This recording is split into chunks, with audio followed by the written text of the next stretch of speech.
এতক্ষণ তো ডিস্টার্ব করেছি, এখন চুমু খাবো।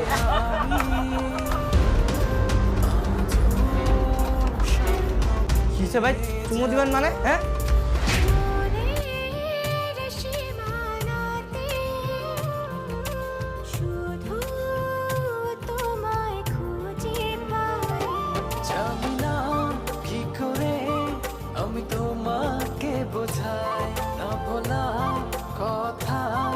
কে রে, তুই বসে পড়ছিস কেন? ওঠ!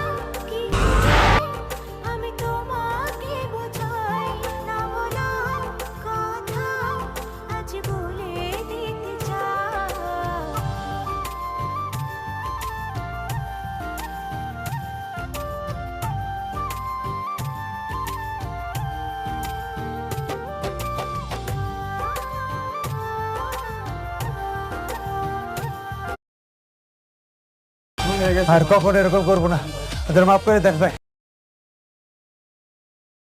আমার শুধু আমার ম্যাডাম না, আজকের পর থেকে কোনো মেয়ের দিকে তাকাবি না। দা বুঝলি তো এবার, এটাই আমার গোলাম।